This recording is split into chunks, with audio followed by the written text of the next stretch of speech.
is going to run is we'll just talk about Agno, the basic concepts of Agno, and then we'll get into building small, simpler agents with cursors. So we'll combine white coding and Agno into it because we have very little time. So if I keep on typing, then I'll be able to just build 1 or 2 agents rather than showing you everything.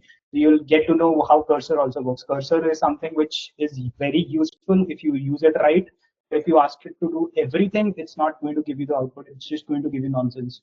So you need to understand how to navigate through cursor if you really want to build something fast. And there's no shame in saying that I use cursor or an AI tool to write my code. There's nothing wrong with it. It's fast. It's productive if used in the right manner. Okay, so this slide, everybody's pretty clear, right? Why use AI agents in today's world? That is why all of us are here. It's faster, it's becoming cheaper, and it's becoming accessible, and we can save a lot of time for ourselves building things which would have taken like 10 days. I could build things within 2 days, where if I had to do something on my own, write everything backend on my own, it would have taken me 15 to 20 days to write, right? And now talking about the AI frameworks, I know there are tons of AI frameworks coming out every day. Even Google has launched one, OpenAI has launched something. So there are a lot of agents. So it really depends. That is what I think I was talking to Harish about. That you need to decide what your agent, which SDK you want to use. So there are a lot of ones. The famous ones are LangGraph, Creo AI. Creo AI is being used by a lot of bigger companies like Deloitte and others. It's being used there. LangGraph is a very good framework. It's very strong, but it is complex. It is complex. You need to know it. You need to understand it. There is a huge learning curve to LangGraph to build complex things. But if you can build with it, it's nothing like it. And but use it for complex structures. If you've got a smaller application, a very simple and a smaller application, take a lightweight one, right? So you really need to decide which agent works for you. Again, through AI, Autogen is again very good by Microsoft. It really works well, but then you need to decide where you want to go.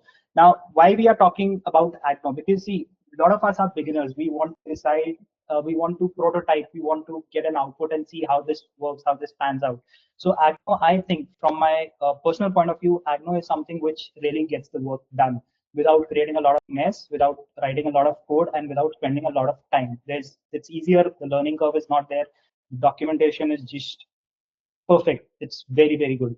And Ashpreet is really doing a good, doing great work with pushing this. They're running a hackathon also on Agno. So after this, if somebody wants to build something on Agno, you can always go to the Agno site and you can participate in the hackathon. I think it is there till 31st or 30th. So that's what that's how it is. So let's go to the parts of Agno. Agno basically works on these 5 things, 5 tools or 5 parts of it.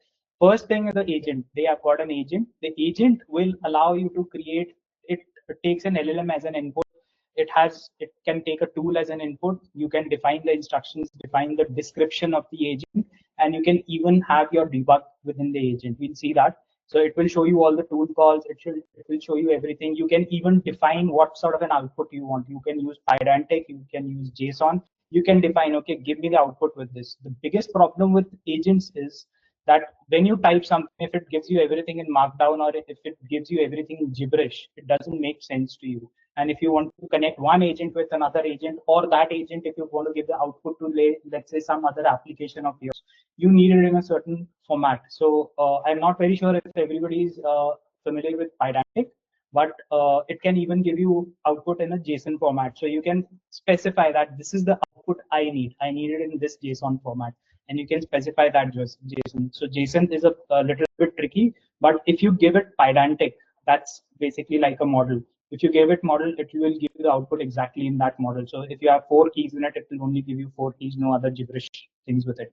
The biggest problem is models tend to hallucinate and add extra items to it, items to your response. Like if you ask it that, give me what is 2 into 2, it will give you 2 into 2 is 4, but then it will add a long paragraph with it saying that this is how calculated and this is what happened. Now that is useless to me. I just need the result. If I give this input to my application, I'll have to again write a filter which can actually get the result from it. So it becomes very important to have your structured responses from an AI agent. AI agent is just like a human. You ask something, it will just think and give you an output. But the structured output is very, very important. So that is what Agno handles really, really well. I'll just show you the site for it. Again, it has a lot of knowledge bases built into it. You can have memories, you can have vector DBs, you can have session memories. We'll build a very simple agent with session memory. So it remembers what you're talking about. If you guys have used ChatGPT or any other tool, you see that it remembers your chat, right? It can understand that what was the context. It can pull the context from previous messages. So that is like a memory, which it's a short-term memory. You can have long-term memories, like you can push everything to an SQL DB, or you can have a vector DB, store everything, and then it can pull the memory from it. And then it can, when you ask it a question, it can go back to the memory and ask, okay, and check, okay, this was the context. Can I pull something from there and then answer? So that is something called as a memory. You can, with the knowledge bases, again, you can build really good agents. You must have heard about RAGs. Is everybody aware what a RAG is? Do you understand what a RAG is? Yeah, we understand at a high level, although we don't know exactly how it works, but people do understand. Yeah, basically RAG is a system where you give it a knowledge base, PDF, documents, or whatever, and you ask it a question. It will go to the knowledge base and extract the information and give you the answer. Now, this is a basic RAG. This is a very high level RAG or a basic RAG, which can just do this. Then it's limited to your knowledge base. And if it doesn't have it doesn't have that knowledge, it will just say, I don't have that answer for you. This is a basic thing. But if you want to step it up a notch, what you can do is with RAG, you can combine something which can go to the internet, get the information, combine it, tally it with the document you have provided, and give you a consolidated answer. So that is where it gets powerful. You have your knowledge base, right? So it can go there, like Cursor also. If you can see my screen, Cursor also, it has RAG built into it, right? So if you see, it has all. Can you see my screen? So it has everything, all these documents. How Cursor works is how it is very good with code, because what it has done is the official documents is that it has picked up all the official documents from here. So this is basic RAG. So for Agno also, Cursor doesn't know what Agno is, how Agno works. So if you give it the documentation for Agno now, it has knowledge of Agno, how Agno is supposed to be built, how agents are supposed to be built. Again, this is something custom. This is my GitHub repository, which has the README. It has the README. It has everything, how my GitHub repository works.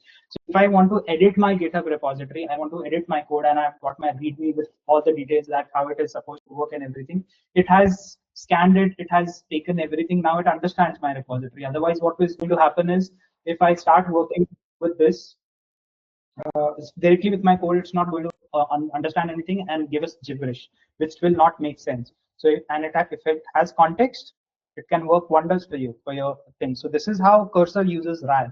So this is a very high level example which I'm giving you. Of course, it is more complicated than what I am saying, but then this is how it basically works. So this is a live example how Cursor works for you. So Agno and everything, right? So sorry to interrupt.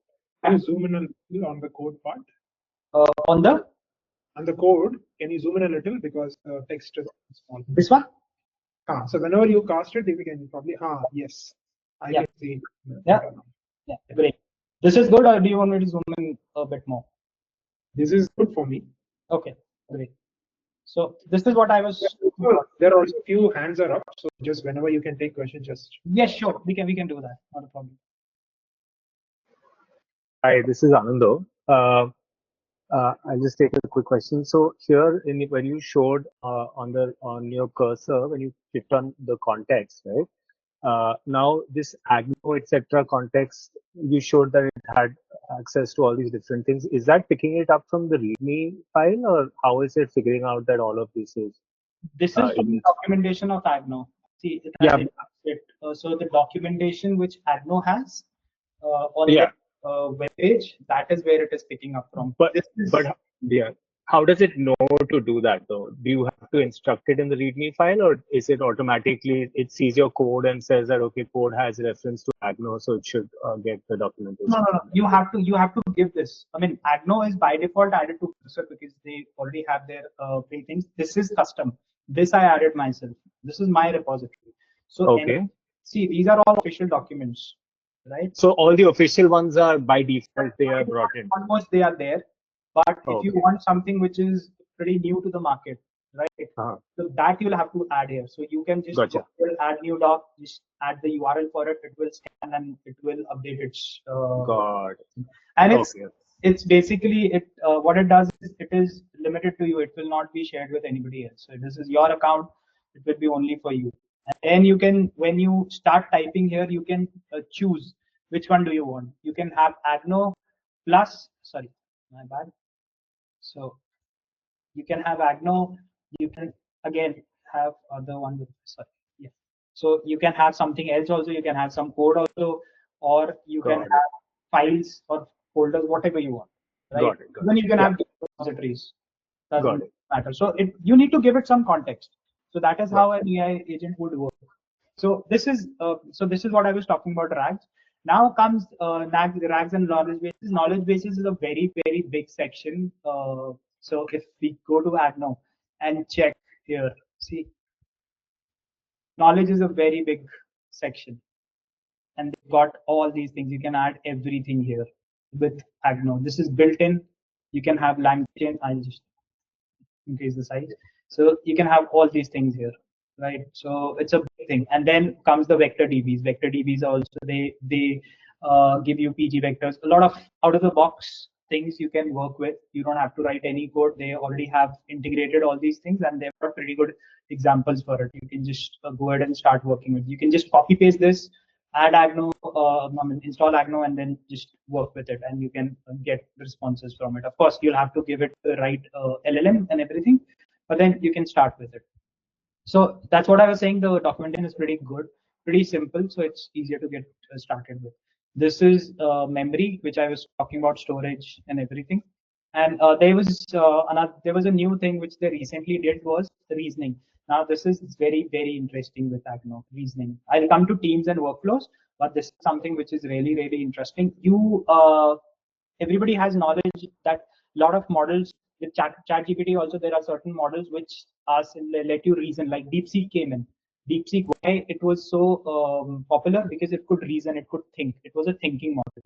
ChatGPT has that, Google has that, Meta has that, right? So there are thinking models which can think on their own, which can basically, if they have an answer, they will go back, check if my answer is, they will critique their answer multiple times and then give you an output. So what these guys did was they made reasoning models. So what happens with the reasoning model is, see, if you check this example, there's a reasoning model. This is how an agent is built. We'll get into this, but it gives a reasoning model from Grok, and it just gives this. And yes, just a second. Yeah, thinking tools is what they built. This was a concept by Anthropic. Thinking MCP and thinking is a concept by Anthropic. So what it does is when you enable thinking tools in an agent, what it does is automatically creates instructions. You can provide your own also, but if you just say add instructions, it will framework will automatically add instructions that you are supposed to critique your answer, think, and go back and cycle through it, and then give a response to me. Right? You don't have to write instructions. If you want to write very custom instructions, you can always go ahead and give your own instructions. But this one really helps because you just say add instructions to, and the magic happens. It thinks and starts working in that manner. So there is where the power applies with Agno, because they are thinking and expanding their framework to make it easier for the developers, really easy for the developers. So that's why I really love this framework, at least for building my prototypes or MVPs, right? So it's really good. It's just if you create an MVP and you can validate your MVP within no time. So that's why I love this framework. So Aditya has a question. yes, Aditya. Aditya.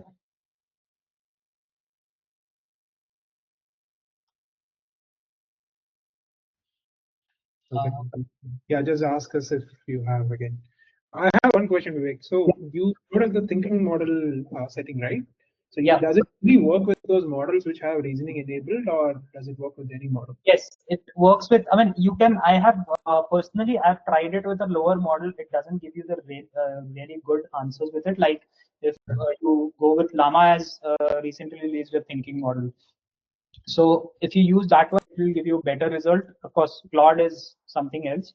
But even if you want to use cheaper or open sources model, you need to have some thinking capability. I mean, that model should be that powerful. You can do it with smaller models also, but it will not give you that much of a better response because the capability of the model is not there. Right? It's thinking is basically a process where it gives an answer, it critiques it, it goes back, it again tries to see that, okay, is this answer correct?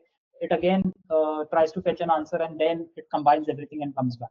So there is a cyclic loop where you build a thinking thing. But a lot of models like Claude 7, 3.7, they are thinking models altogether. Their base architecture is to think. So if you use this with this, it will give you really, really good results.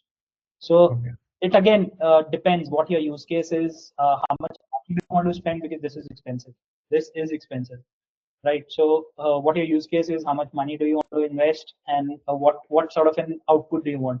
If it's a very trivial task where little amount of thinking or a smaller model can do, why go with it? Go with something else which is way cheaper, right? So I already have a demo in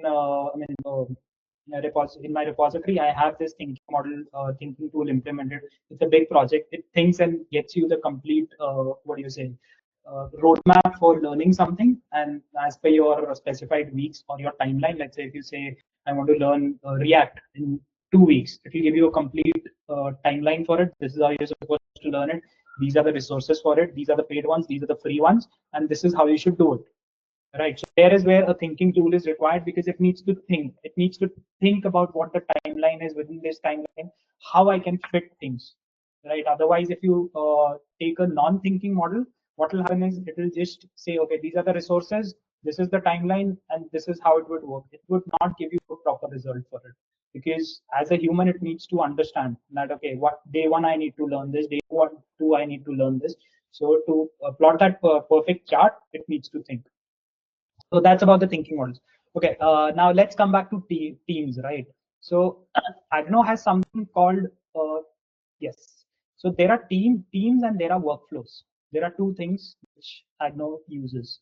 And last we'll come back to tools. So teams is something which can basically you can have multiple models. If you see here, there are multiple models with it, right? And what you can do is you can then say, okay, these are the members of your team, the English agent, Chinese agent, and the French agent. And then you can just give a description and an instruction for it, identify the language of the user, and then the team decides where it needs to go. So this is how a team is built. So basically a team is in you've seen teams which work like there's a marketing team. Somebody would be working with Facebook ads, somebody would be working with Google ads, somebody working with something else. So there's a marketing team with you. So to manage that team, and you just give one instruction to your team that I want this marketing material to go out. So the team members which work on Facebook will pick it modify it as Facebook, release it on Facebook. The people working on Google will pick the same content, modify it, and release it on Google. So this is our team work, and similarly here also the team works like that. Okay. So whosoever in the team, whosoever has that particular responsibility will pick up that work. So here you can see identify the language of the user's question and direct it to the appropriate language team. Right. So it basically first identifies what your question is. Like if they write it in French, it will be redirected to the French agent, not to the Chinese or the English agent. This is how a team works. So there's a very basic example. And then comes another concept, which is workflows. Workflows are very, very controlled workflows. Workflows are step-by-step instructions. So if let's say we are manufacturing something, there is a step, there is a process to it. First, part A needs to be manufactured. That part A, that input will go to B. B will process that information. C will then that input will go to C and then to the end. Right. This is how workflows work. So they have taken care of that also. Workflow is you need to create a class for it. So in that you define all your agents, whatever, it can be multiple agents, it can be one agent, whichever you want. And then in the workflow, what it does is it waits. Basically, it's like an async thing. It waits till your complete workflow is finished. So step one, step two, in number of steps. Step one, step two, step three, step four. When it comes to step four, then it ends the workflow. So this is how a workflow works. Team is basically whosoever is responsible for that task. they will do that task and give you the result. Workflow is stepwise. So depending on your use case, you can use whatever suits. I have been so I built an agent which can build dashboards using SQL. We will just have a simplified version of it today as a demo. But then I use workflows there because I wanted a step-by-step information. So how it works is first it goes and gets you the schema of the complete, what do you say, the DB. It needs to get the schema. Then it decides what the DB is about. It can be a sales DB, it can be a users DB, it can be anything. There are n number of possibilities the DB can be. Then once it gets the schemas, it thinks and it generates the SQL queries that what depending on the, let's say it's a sales DB and I want the sales report or the employee who has made the maximum number of sales in a certain timeline, or let's say in this first 6 months. So it will get the schema, it will write the queries for fetching that, it will write all the joins and everything, and then it will get the data. Another agent will get the data. Once they get the data, it will convert it into basically a table, a dashboard, or in natural language and give you the response. So it's just 4-step process.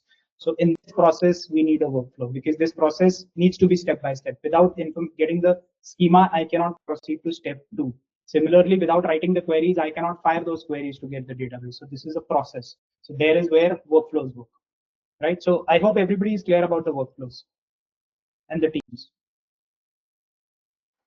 Yep. Yeah. Okay. So the last part is tools. I think everybody must have heard about MCPs and everything, right? Yeah. Lot of buzz around MCPs and all this. So basically, these are two. So there are two things to it. One, MC. First, let's talk about tools. Now the agent cannot do everything. Let's say you want to fire an API. You can't ask the agent to fire an API. You need to write code for it, and there are tools for it for firing APIs. You want to do a search on the internet. You need to use tools. So agents, you give the capabilities to agents when you give them tools. So let's take an example of a human, right?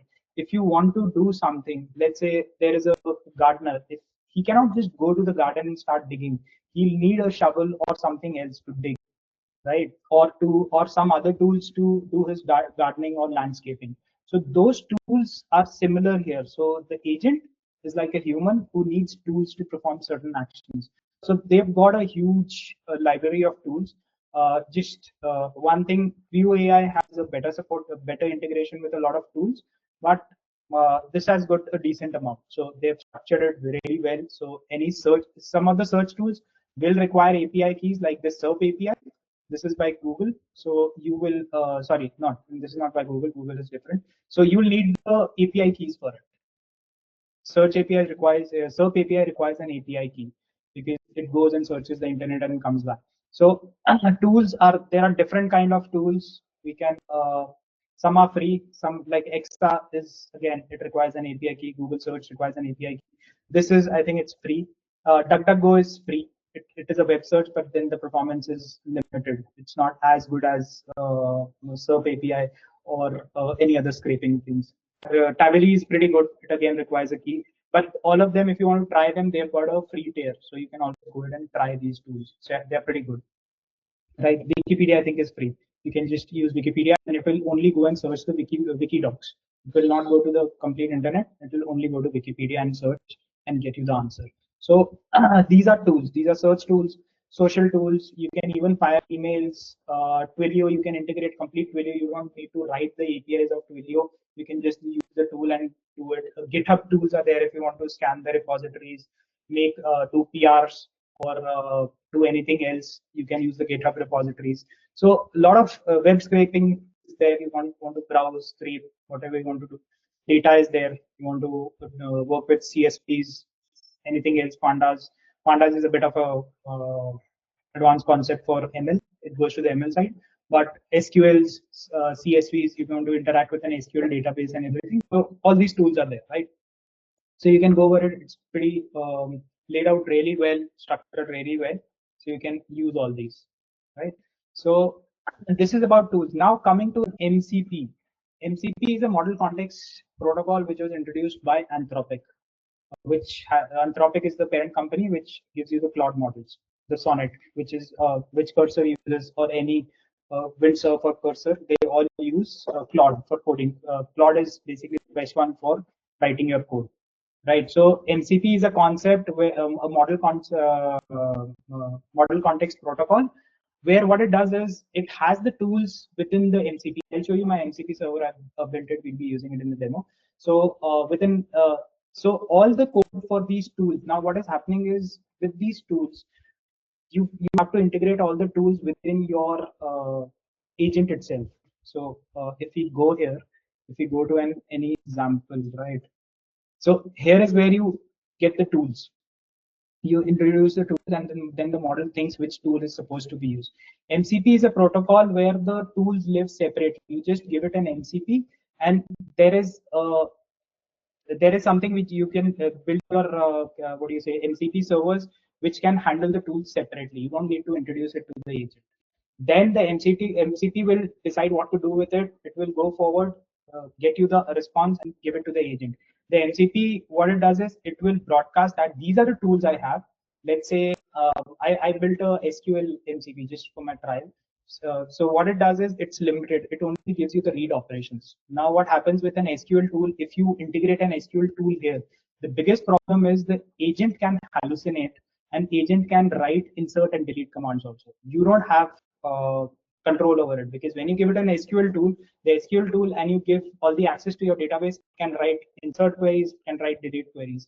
Uh, yes, you can, through prompts, you can tell that it is, these are the rules that you're not supposed to write any insert queries or delete queries, but then there is again a chance. So instead, what is to be done is you create an MCP server which only has the tools for read and to fetch data, right? So to read data and to get the schema of it. So that's what my MCP does. It just has two tools. So the MCP will broadcast, these are the two tools I have. You can either get the schema, or you can fire queries, which are only get queries. And on the all the logic for filtering out the queries, like let's say, let the model, if the model even thinks that this is a delete query, the MCP tool will filter it out. If it is a delete, because in SQL, if it is a delete query, it will start with a delete keyword. You can write a lot of logic there to filter out those queries. If it is a delete query, it will not even execute it. So there you get a sense of security that yes, my database will not be will not exit. So sorry, the agent will cannot send any delete or insert queries to it. So there is where MCP comes into picture. That is how tools differ from MCPs. Tools can work in a very different manner, and you can have a lot of issues. But MCP, you get a lot of control, and you can have multiple MCPs with an agent, and they can do different things, right? Because and the MCP by itself broadcasts that these are my capabilities. You can only use these capabilities. So agent also gets that context that okay, I can do these things, and then the agent think and fire as required. So we'll see that. But this is a broader overview of how Agno works. There are a lot of sections. Yeah, Question. sure. What's the question? Anand. Hi. Hi, Hey, Anand. hi, Vivek. Hey, just a quick question. Sorry, actually raised my hand a while back, so the context is going to be slightly different. Okay. The reason why I raised my hand was because I was see one thing is that you know, these tools and that's not a new concept. I mean, Correct. it's not like it wasn't there before. Correct. So what I'm wondering, you know, what has changed? Because this challenge of hallucinating with the tools, hallucinating with SQL queries or hallucinating with database queries, that has always remained, right? Correct. Now, I mean, with MCP or with agents, has that changed? Has it become, you know, more accurate? And is it possible to actually use it in production environments right now? I mean, as of today. Yes, people are using it. I mean, there are a lot of MCP tools which are using it, and a lot of like GitHub also has its own MCP tool. Now, what happens is the example I gave you, right, hallucination, which you mentioned. So let's say I add a SQL tool here. The SQL tool will have all the access to it, correct? Now, the thing with MCP is you can define your MCP servers and keep it on your own server. Let's say I release an MCP server, or I'm a company, I release an MCP server. MCP servers work in two ways. One is local. You can just pull in the code, and you can start working with it. There you can tamper with it and everything. But then again, you can have a safe protocol for it. It works on two things. Either you get it through a server that is online, or you just put it into your code. So when you build a proper MCP server, you can have authentications and everything. With tools, nothing of that sort is there. Tool is local, right? So that is the first thing. And second thing is what I mentioned. You can write all the code in your MCP server to filter out a lot of things, like for security, for anything else you want to limit something. And the MCP server, the third thing is MCP servers, they broadcast what are their capabilities. So the agent only has that context, that this is the capability. The agent does not take the decision, because now I have told that you can only do these two things with my tool. So the agent only uses those, and it says that get my. I'll just show it to you once. But the agent has to decide at some point as Yes. to whether they want to use MCP and which MCP they want to use, right? So that you have to specify which, when you have to specify that these are the MCPs available to you. Like if you check here, if you can see this, right? So these are the tools it is going to broadcast: get schema and read query, and it gives you a description and everything. Right? The agent automatically gets this context. What happens is this is separate, but if you introduce a tool, you will have to write everything in your prompt, and your prompt will get really bloated. So you have to define everything there. Now, But fundamentally, it's doing the same thing. It's almost like I create an endpoint and provide the documentation of the endpoint as a context and say that this is how you need, this is the context where you use it, and this is how you need to use it, the syntax of it. But it may or may not hallucinate at, yes, when it uses that, that still remains a question. sorry, what's the question? What So remains? the thing is that, earlier, for example, if I created a tool or created a service, right, I would give the documentation, and I would give how the documentation needs to be used. That will be part of the context, right? Now, based on that, when the agent, or when your system decides to use that particular endpoint, it will use that context, and using syntax given in the context, it will build a basically like a a get request or a post request, and then fire it, right? Now, in that case, the chances of hallucination was still there. What I'm trying to understand is that, has that changed? I mean, has that chance of hallucinating now with the MCPs? Yes, you can control it, but I mean, I would argue that I was always able to create an endpoint where I could restrict all this use. So this new terminology of MCP and this new term, what does it actually bring on the table, which was different? Has it just made things simpler? Is it becoming a protocol which will now be used by everyone across, and hence everyone will have a very standardized way of exposing their endpoints? Is that the whole idea? Yes. So yes. So that's a good question. So to answer that, let's take an example of Git, right? So there is a Git tool also. There is a Git MCP server also. Both of them do the same thing. What happens is, with a Git MCP server, with a tool, you integrate that tool within your agent code. You have to specify the tool and everything, and you have to write code according to that Git tool, that tell your agent this is what you need to write a lot of things within your agent, that this is what you need to do, this is how you can do it, and everything. Now within Git MCP server, everything is defined in that server. It's a separate black box. You don't understand that, right? Tool is a code. Let's say I am GitHub, I build my own GitHub MCP server and place it on my server, and that tool only exposes basically the functions. It does not give you the core of it. With a tool, it's code. You can tamper with it, you can modify it. But if GitHub just builds an MCP, it restricts you, and it just tells you that these are the protocols you can use and this is what you can do with it. It's if you take it in the development language, you are aware of protocols or interfaces, right? Right. So it's basically exposing an interface that this is what you can do. You work with this interface and you're limited here, and everything else would be in a black box with me when you hold it on a server. Of course, if you give your MCP as a what do you say, like this one is there, I can use it with UEX. Basically, it pulls it. It's open source, so it pulls everything from here. So this is not what the actual use case should be. The actual use case should be, it should be hosted on a server in a pure authenticated manner. Then it just exposes an interface. If even, see, hallucination depends on the agent, how well your agent is, how much of hallucination does it do, and everything. So that's a part of the agent, that is not part of an MCP. It's, again, it comes back to, if I give you a tool, you can decide what to do with it. Let's say I give you a sword, right? You don't go with a sword and stitch clothes with it. You need a needle for it, right? Right. So that is what your decision is, that this is a sword. I need to use it in a, I need to use it to chop something, or I need to use it to stitch something, right? That is your decision. That is an agent part. But with MCP, you are very, very regulated that, okay, GitHub has given me this. I need to add the GitHub token. That also sits with the MCP server. That token is not exposed to your agent. The agent cannot do anything with the token. The agent goes to the MCP, the token goes to the MCP server, and then the MCP server handles everything. So you are right that it's like an API and it exposes the documentation. And then the agent is like a human, like what we used to do earlier, read the documentation and then build on top of that API. But then the APIs, they have a security layer, they expose whatever it is, but the core is hidden, right? If we use any API, let's say we use the chat API, chat GPT API, or any other API from anywhere, right? So it's like a black box. We don't know what's going underneath it. We just use the API, we insert the API key and start using the API. How well do we work with the API? That depends on me.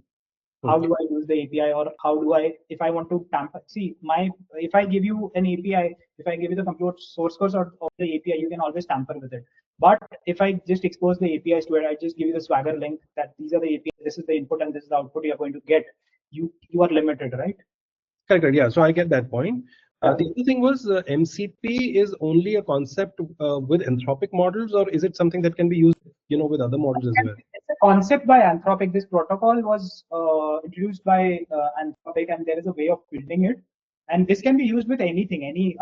Today, every framework basically supports it. Be it through AI, be it the Google SDK, be it OpenAI, be it Agno. Almost everybody does it. But originally, it was done for the Claude desktop. So, like MCP, you can have multiple MCP servers, and you can just add servers to it. And if you go to the Claude dashboard or the Claude app, you can just add an MCP server there and just enhance it, because then it has the capability of doing multiple things.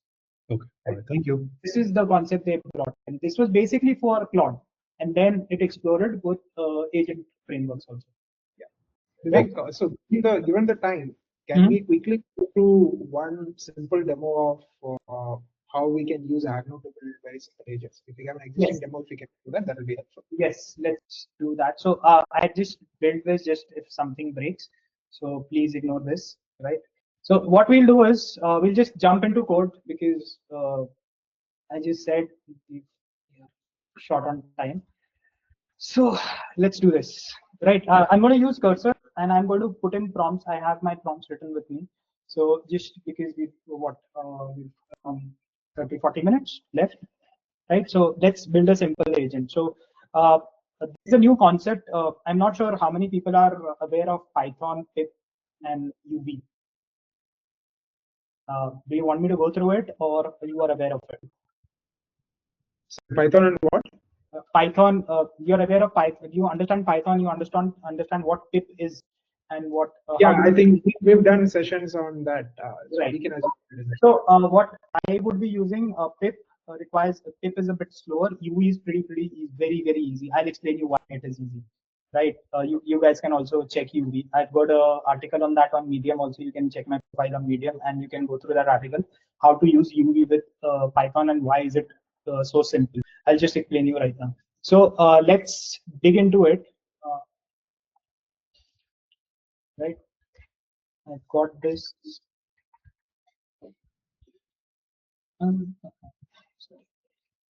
Okay, so I am within this folder right now. It has nothing. It just has an environment file which has the grok keys for the agent. So I'm not going to open that. It has all the keys and everything. So we are here now. What we do is I've got UV installed. UV is just it's a library. You install it on your system, be it Windows, be it Mac, everything. You can.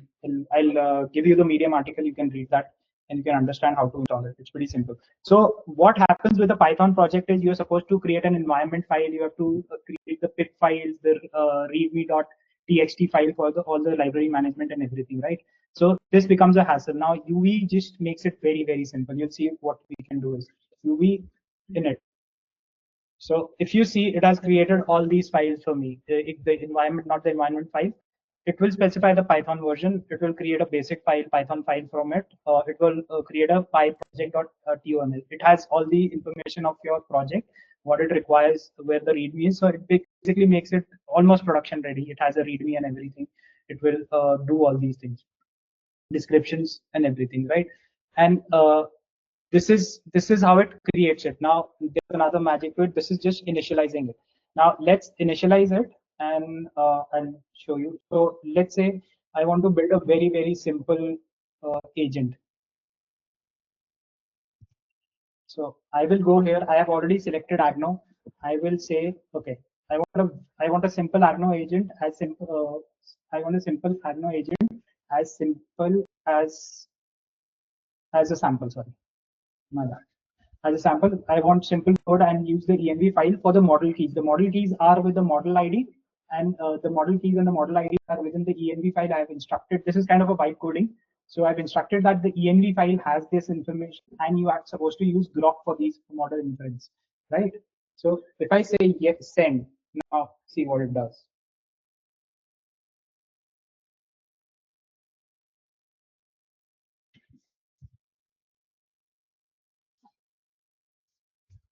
It will ask you, should I do that? I say accept.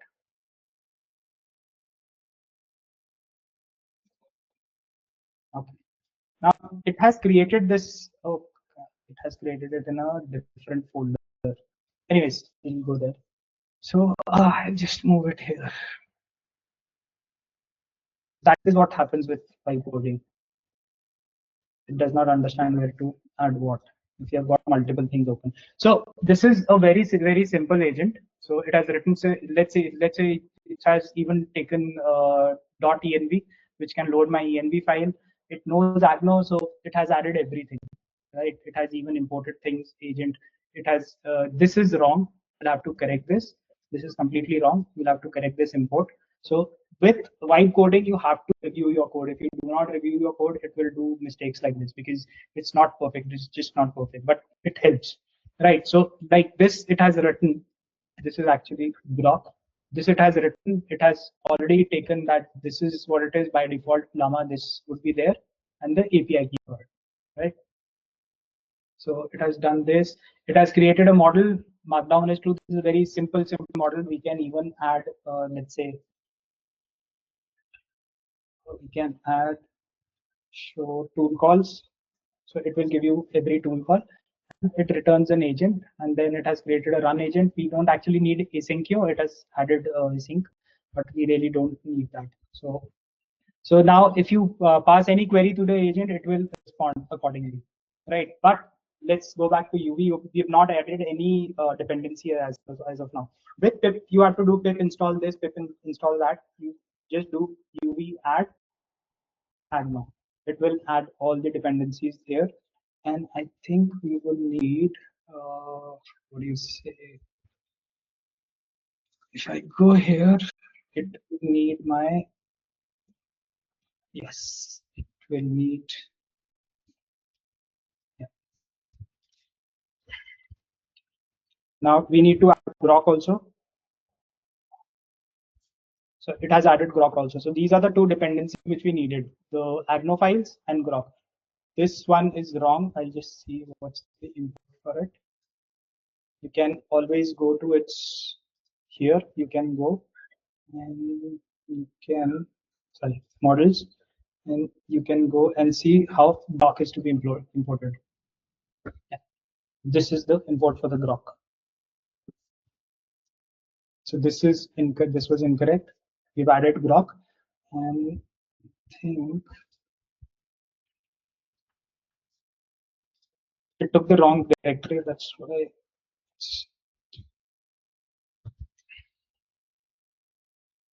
Okay. So this is basically it's created everything. Now with pip, what you need to do is see it's created a virtual environment also for me by default UV. It has already created a virtual environment. Now with pip, what we need to do is we need to go into source uh,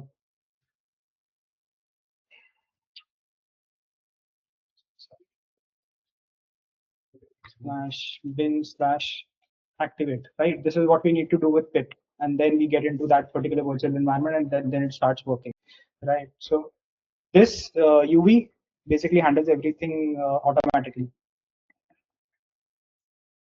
I Sorry, I've deactivated. Spellings are going for a toss. Yeah, so it's deactivated. What we do now is this will not run. I think the model keys are not right. We just do QE run, and what's the name of it? Simple underscore Agno underscore agent dot py. This is all we need to do. It will automatically initiate the virtual environment. It will automatically go in there and run Python simple Agno agent dot py. This will do everything on its own. So again, I told you it will not run this because because of the grok chat. I didn't save this one.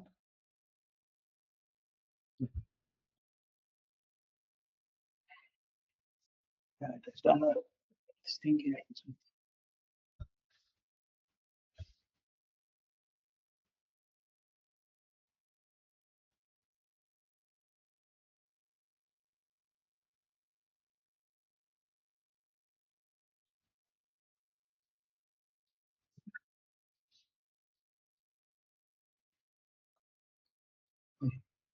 Yeah, the API key is not correct.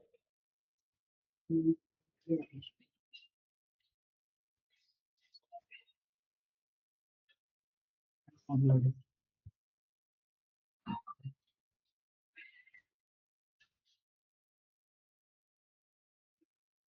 I'm sorry. This is what happens when you do white coding. Yeah, so it has basically a CLI agent. It has once it gets the hang of it, the rest of the agent it builds properly. So basically, if you see this, I gave it a query which says what are the key features of Agno. Any other question which we want to ask? Ask a simple one because I'm using a very small model. Anything you want to ask? Any inputs, and we can try that out. What's unique about Agno framework? Sorry. What's unique about Agno framework or different?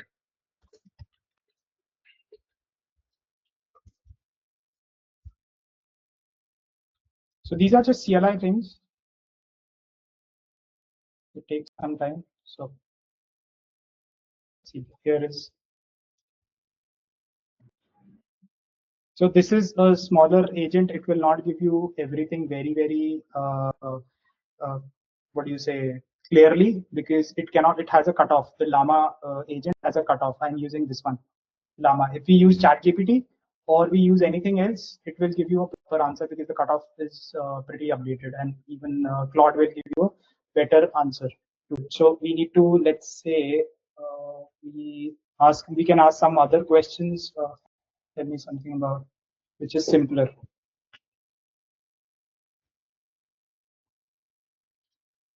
Oh, what we can do is we can actually, if you want to ask this, we can actually do this.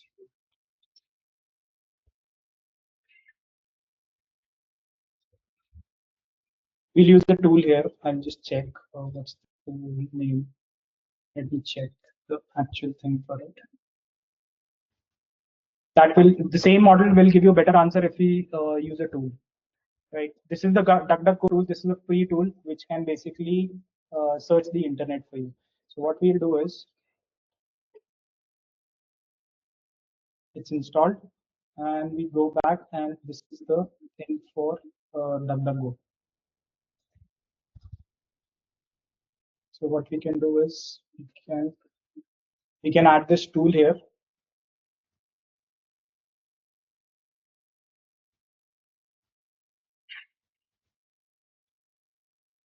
Oh, sorry. You've not imported. Yeah, I'm not imported.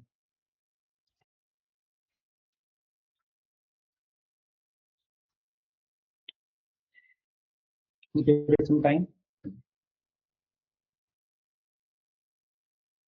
See, now it has given you a better answer because it has gone over to the internet and gained that information. If I remove this again, if I remove this one, so it will go to the basics of the model which is trained and has a cutoff. Got it. And so one last question, Vivek. So how do we import tools which are not provided by Sorry, default? how do we?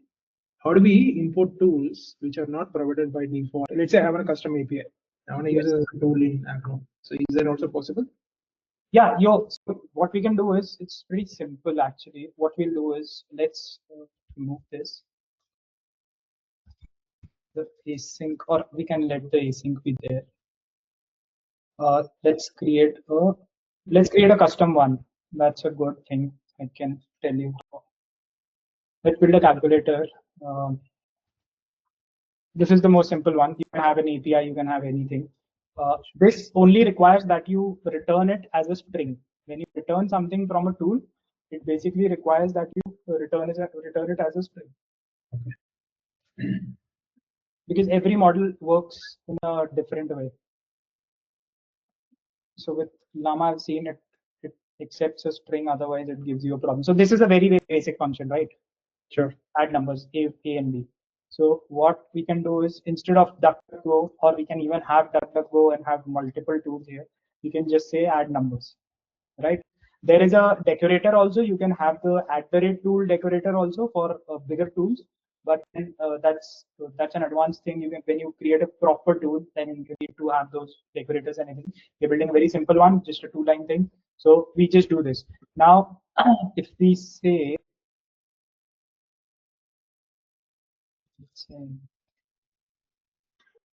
I say this is false mark. I don't want the markdown thing. Let's say what's the, or let's do one thing. Let's remove this tool and say what's 5 plus 7. Now I don't have that tool in. I just have. Let me just remove this altogether. Let's see if this model can calculate it or not. Yeah, it's calculating it perfectly. But then just to, yeah, it's a smaller number. Yeah, it's a smaller number. I can have multiplication. I can have division also. But then just to show how it works is, what we'll do is, let's do this. Let's have a print here, right? So we'll know that the tool is being called.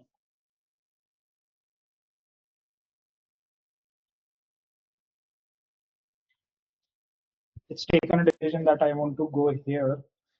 Let's remove this instead. Basically, the model decides which tool I want to use. So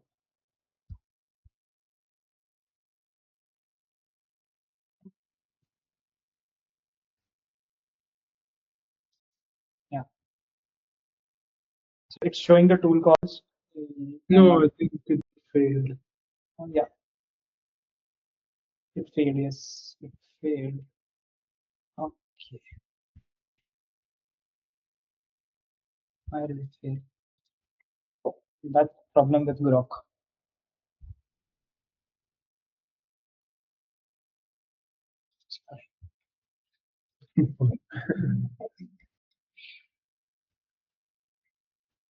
See, it went into the tool and it gave you the answer. So basically, this answer is not coming from the model, it is coming from the tool. It has decided that I want to go to this tool. Let's try this again. If you want to add, if you want to see this, watch, let's say 23 plus 47, let's give it a bigger number, right? Yeah. So now this model is a smaller one, so it gets confused. If you add 2 tools to it, it is basically not able to function properly because it has 2 tools. With a larger model, it will be much simpler because it can take a decision. They are a bit more intelligent, like Chat or ChatGPT. If you used something from Google, it is much more. Vivek, on that note, Sharath has a question. So, how much of a control do you have on what tool is used for what purpose? You can specify in your prompt. You can even specify in your prompt that what tool you want to use. And no, not in the query, but probably like in the, how do I specify, for example, in this prompt, which tool to use? So what you can do is, if here you can, in the that is the query, what you can do is instructions. Okay. Here is where you can specify what instructions. So these instructions can be a set of rules or anything. So you can say always use the, what is the name of this? Add numbers tool for thematical, for adding, for addition. That's correct. So this is how you give it instructions. You say you can give it instructions, and you can here you can even specify what your output should be. Like if you build a Pydantic model or a JSON model, you can define it that this is how I want it, right? Okay. So with Pydantic, we'll have to get into a lot of other things, but this is how it works. So in the agent, you can define everything, and if you want to learn a bit more about it, you can go to this thing, agents, and then it will give you all the information what all can be added here. What is agent run? What is session? What is an agent state? How does the state of the agent work? Memory, tools, shortcuts, everything. All this information is there. This is the structured output I was talking about. So this is basically a Pydantic. Pydantic is basically for creating models. So you can create a model, and then in your what do you say, the agent, you can say the response model is the movie script. So it will always give you in this format only. So this is how it works. Got it. Right. So now I have specified the tool. You can specify the instructions here, and then if I say what is the weather, let's say Tokyo, okay, Tokyo, they like Tokyo. It should not be able to get it. Okay. Got it. It cannot get it. So if I add here, I'll add to DuckDuckGo tools. Okay. Now it should be able to get you that.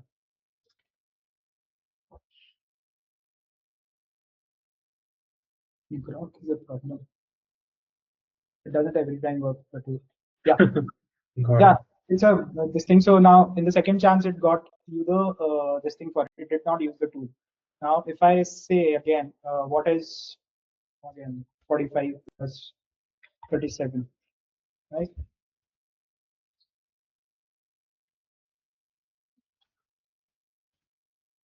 See, now it went to that tool. So because I gave the instruction, so it is working as per the instructions. I hope that answers your question. Yeah. Yes, it does. Thanks. Yeah. So this is how you can use tools, multiple tools, and then but you need to instruct it. If you do not instruct it, the agent can take any of its own decision and then work as per that. And of course, you've been seeing these errors, right? This one. This is basically because of the Grok model, because it's a cheap and a smaller model. So for development, it's very good. You can retry multiple times because it will just charge you in cents. Or you can have a Llama model, but with a Llama model, you need Olama, you need a good machine. Like I'm running a 70 billion model. This model, I've got around what 30 GBs of RAM, but if I run this locally, it stalls. Yeah. Basically stalls. So I am using Grok. It's pretty fast. It is cheap. It's dead cheap. So for all your development, you can use this. And once you're satisfied with it, then you can shift to Anthropic or anything else when you go to a production grade thing, right? So this is how I do it to save cost and use it. And plus Grok even gives you a free tier. So they've got a pretty good free tier for your development. So it works, it refreshes every month. So it's pretty good. So you can work with it. Of course, I've exhausted all that because I keep on working with it. But again, after exhausting that also, I get a bill of what, $2, $3 a month. And I think that is pretty decent. Spending around 300-400 rupees for your learning is pretty decent, I would say. Okay. So this is how a simple agent is made. So do we have any questions on this? These are the basic building blocks of an agent and how to use it. Hey, I have a question. Yeah. So the Agno, right? So we've seen so far how to use tools which Agno gives, but is Agno also good with some general instructions? Like, let's say I want the agent to go to a particular website, a D2C website, and say, hey, just list me all the bestsellers they have on this website, right? Can it take some general instructions like that and also give me output in a format I'm specifying? It can definitely do that. So again, here in the instructions, you need to specify that if you have got a set of, let's say, we'll do that right now. Let's do that. Which website do we want to go to? What do you want to do? Let's pick Comet, right? pick Comet and just say, hey, just give me the bestsellers in Comet.com. So what's the URL for it? CO MET.com. Maybe not .com. Just search for Comet. I think sneakers, Comet sneakers. So Okay. it should be wherecomet.com. Yeah. Okay.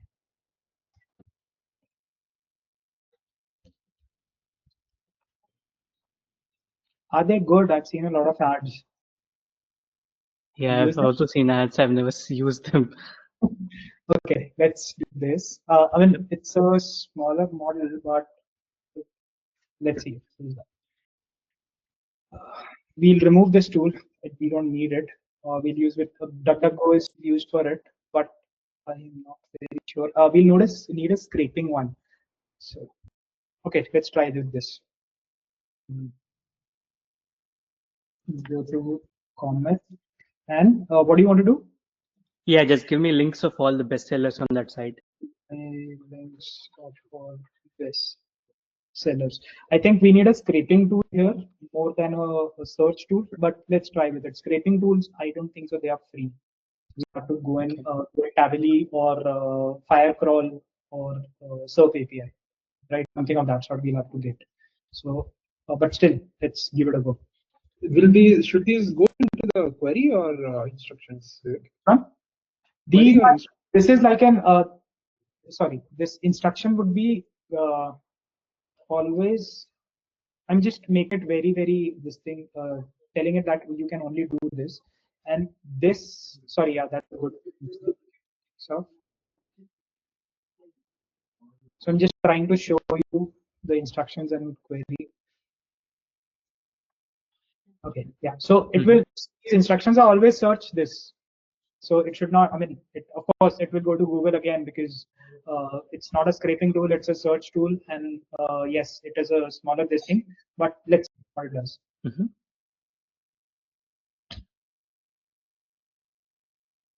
It fails for the first time. It fails again. No, this one will not work. We need a scraping tool for it. Will not So be able. So the agent itself is kind of limited to what actions it can do through tools, right? It's probably not like an operator what OpenAI probably promised, right? Right. So the agent is like you. If you do not have internet connection, you can't browse anything, right? So that's the point. So if I go into tools, what we really need here is, so these are all search tools. This will just search, right? What we need for this is basically this. Either we need, this one is free, but for this we'll have to install a lot of other libraries and everything. It doesn't work. So we can actually, the spider is there, Firecrawl is there. I don't know if this one would work. But I think I get the idea. So yeah, I'll try it on my own. Thanks. Yeah, you can try it. So these examples are there, but you'll need to get the, if you want a really good this thing. See, the browser base is basically one which basically opens a separate browser and you can actually browse in front of you.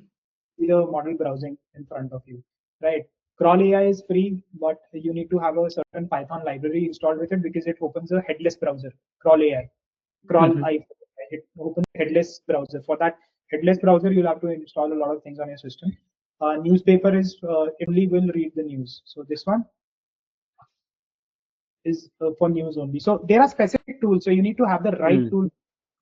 Otherwise, this one is the best one. Firecrawl is just awesome. It does scraping, it does crawling, it does everything. But then this is paid, and they've got a good free tier. You can try if you want to do it with this. But the web scraping tools generally work in a particular structure, right? It's like you have to tell them that, hey, this is how the content is laid out. I want to extract this particular HTML element. So okay. So this one, if you check this one, this is my repo. If you want that scraping, this is where it does everything. This is the instructions file. It has all the instructions, and this is on pip. So this is my team, right? And I use what do you say? I'll just tell you. Probably we need one more session to go through a larger agent, I think. Yes. So this is the scraping agent. If you see here, this is my e-commerce assistant. So this basically first gets you all the links for, let's say if I want to shop sneakers, it will first use a search tool. This is so this is how it works. I'll just give you a very brief introduction.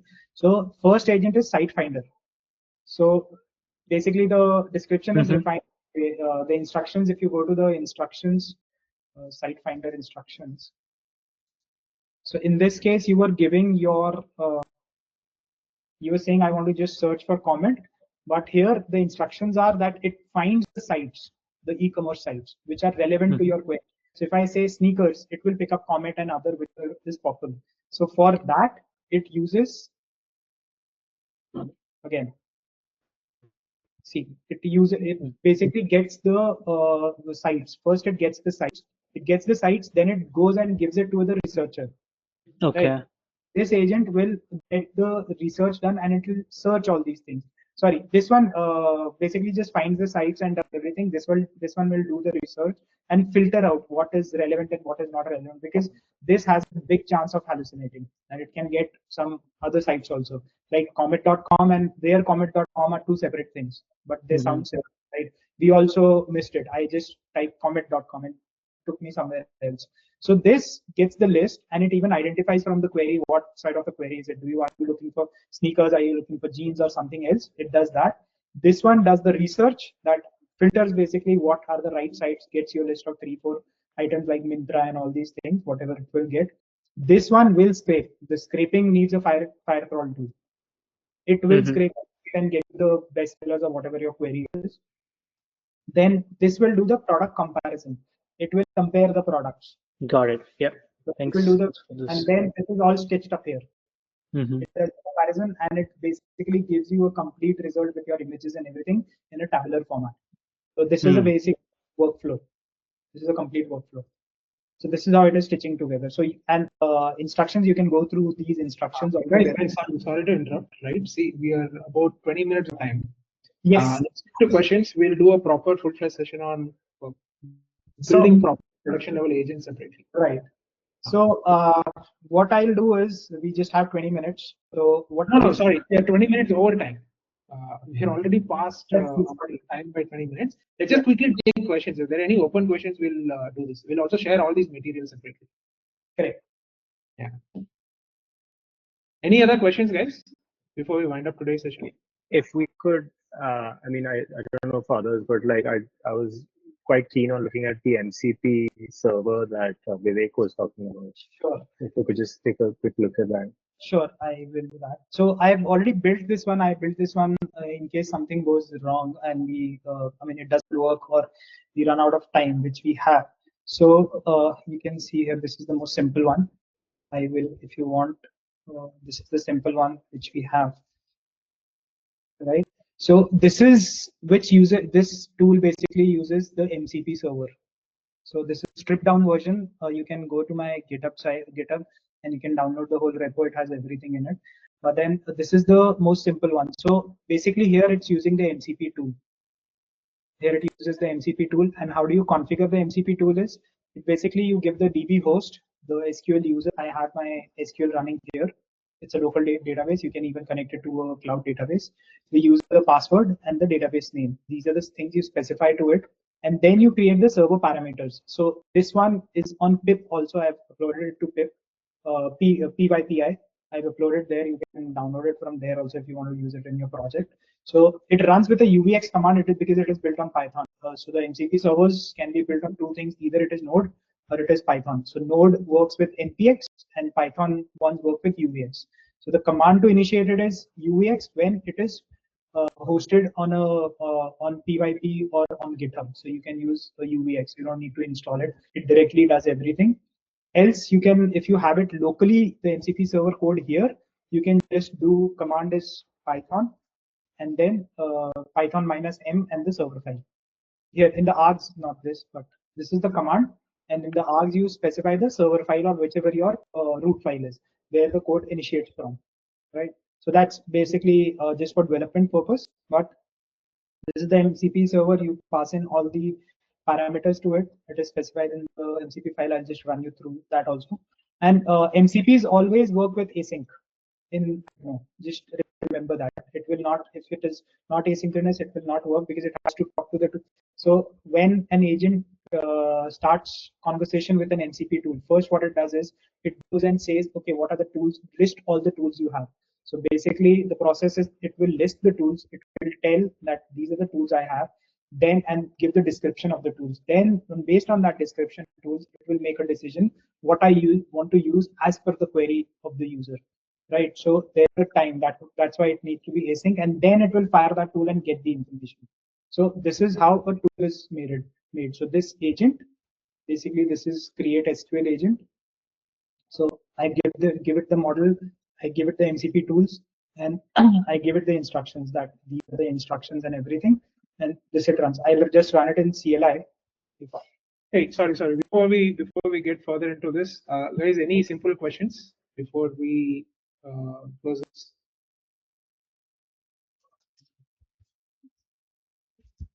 Everybody wants to see. Okay. Yeah. If there is nothing else, then we can continue with this. Yeah.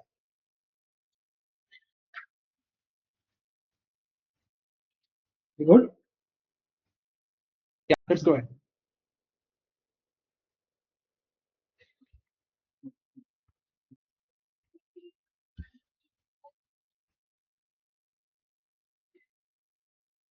Okay.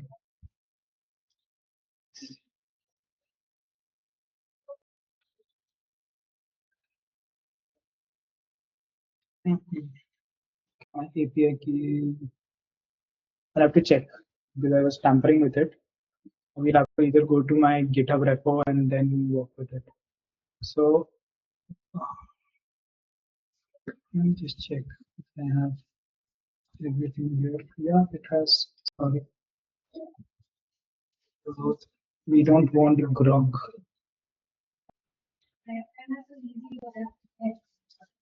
Don't worry, I'll change the keys.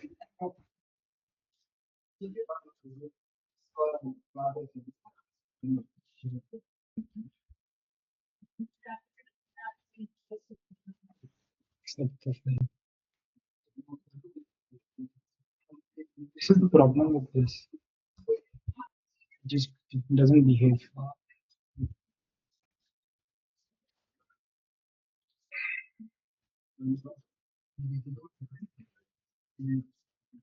It'll take some time because I'm just typing. This is the query. What are the tables available in the database?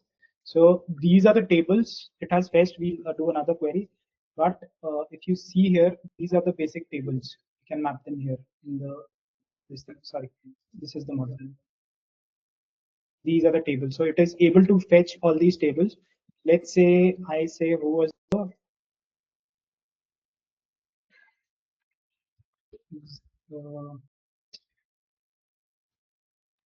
get me the total sales.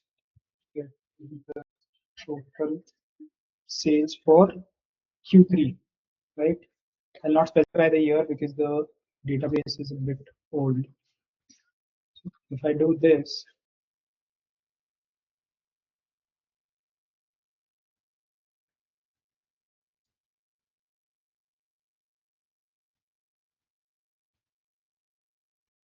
why is it doing this? What did it change?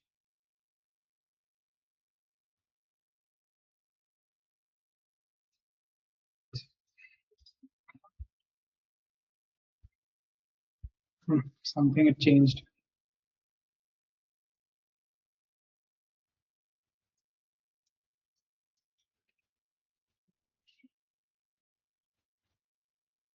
I don't know. Something problems.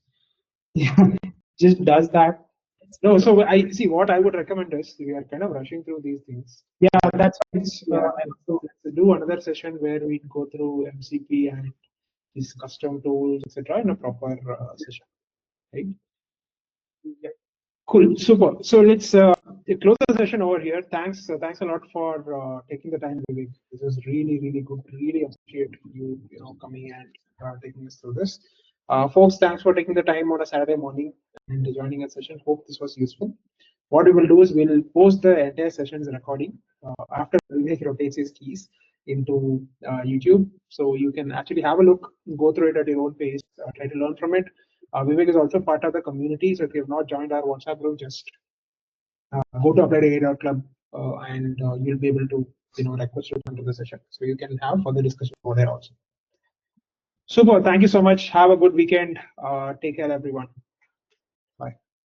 Okay. Right, right. Bye. Thank you. Bye. This runs now when we are ending it.